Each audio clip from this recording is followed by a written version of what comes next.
गुजरना पड़ा है, इतनी छोटी आयु में, वो भी दूर, अकेले।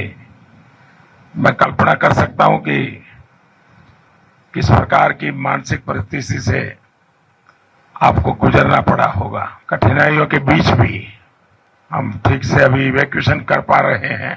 हम लोग तो उम्मीद भी छोड़ दिए थे कि वापस इंडिया जा पाएंगे, क्योंकि 2 मार्च की हम लोग की फ्लाइट थी जो कि कैंसिल हो गई थी। जब इंडियन एम्बेसी और गवर्नमेंट वर्क किए तो हम लोग को एक नया उम्मीद मिला कि वापस इंडिया जा पाएंगे।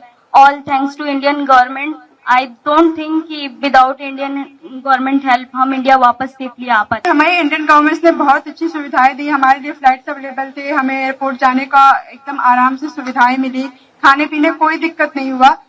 बहुत अच्छे से हमारे बाकी सारे स्टूडेंट जो फंसे हुए थे वो कल भी लैंड कर गए हैं, कुछ आज लैंड कर गए हैं।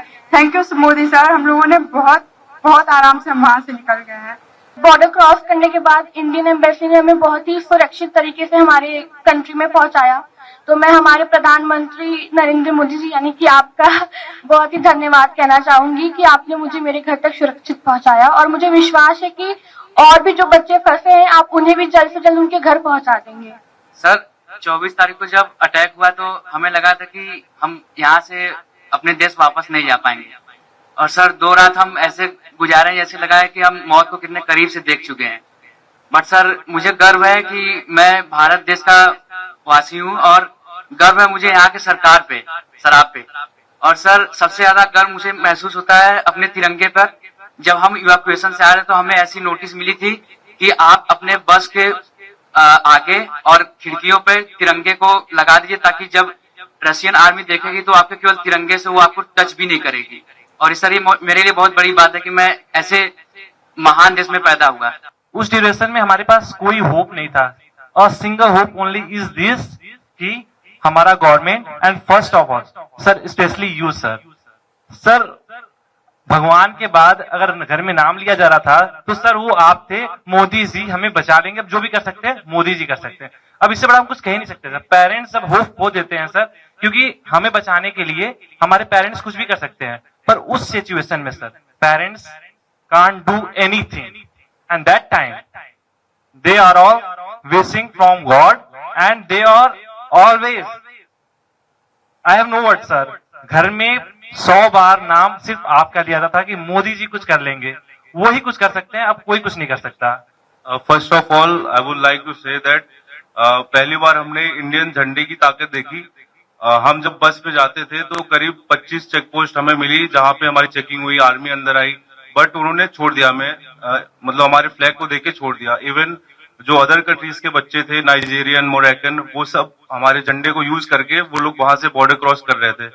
तो sir thank you so much for evacuating us, thank you so much sir. मेरी दादी ने मुझे ये बोला था कि क्योंकि मेरे फादर आर्मी में है, तो उन्होंने बोला था कि तुम्हारे पिताजी ने तो ये वॉर नहीं देखा जो तुम फेस करके आ रही हो, लेकिन उन्होंने ये कहा कि मोदी सरकार जी पे पूरा भरोसा है कि अगर कोई नहीं तो वो तो आपको जरूर ही निकाल देंगे। जब अटैक हुआ था 24 को, तो 25 को हम सारे राशन की लाइन में लगे। हमें लगा कि 1 हफ्ते लग जाएंगे हमें इवैक्यूएशन के लिए, लेकिन हमें 26 को ही मैसेज आ गया कि आज आपका इवैक्यूएशन है। हम बॉर्डर पहुंचे, फिर वहां से हम रोमानियन बॉर्डर को क्रॉस किया, और फिर वहां से इंडियन एम्बेसी ने हमारा बहुत साथ दिया। हमें तुरंत इवैक्यूएट किया गया, फ्री फ्लाइट्स, फ्री एवरीथिंग। मेरे पास तो इंडियन करेंसी भी नहीं थी लाने के लिए कुछ। तो हम लोग सो ही नहीं पा रहे थे कि अटैक हो गया, अब हम लोग के साथ भी कुछ भी हो सकता है। और जब हम लोग स्टडी के लिए गए थे उसके जस्ट 1 हफ्ते बाद मेरे पिताजी का देहांत हो गया। तो उसके बाद मेरी मम्मी इतना ज्यादा पैनिक होती थी हमेशा कि तुम कब आओगी, कैसे आओगी, अब मैं कुछ कर भी पाऊंगी कि नहीं कर पाऊंगी। तो उनके पैनिक होने से मैं भी पैनिक हो जाती थी। तो जैसे ही उनको पता चला कि सरकार ने इतना इंतजाम किया है, आ जाऊंगी, जैसे ही उन्होंने मुझे देखा, आपको इतनी दुआएं दी हैं कि आप हमेशा खुश रहे, आप हमेशा जिए। उसके बाद हम लोग को जरा सी भी दिक्कत कहीं भी महसूस नहीं हुई।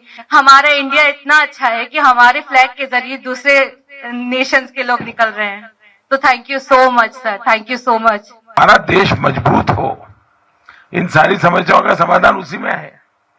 उसी प्रकार से मैं तो अभी भी मानता हूं कि अगर देश में पहले से मेडिकल एजुकेशन की नीतियां सही होती तो आप लोगों को बाहर नहीं जाना पड़ता। कौन माँ बाप चाहते कि इस छोटी उम्र में अकेले भेज दे? कोई माँ बाप नहीं चाहता। लेकिन हम लगे हैं। देखिए, पहले करीब 300-400 के बीच में हमारे यहाँ मेडिकल कॉलेज थी। अब हम करीब 700 तक पहुंच गए हैं। हर जिले में मेडिकल कॉलेज कर रहे हैं।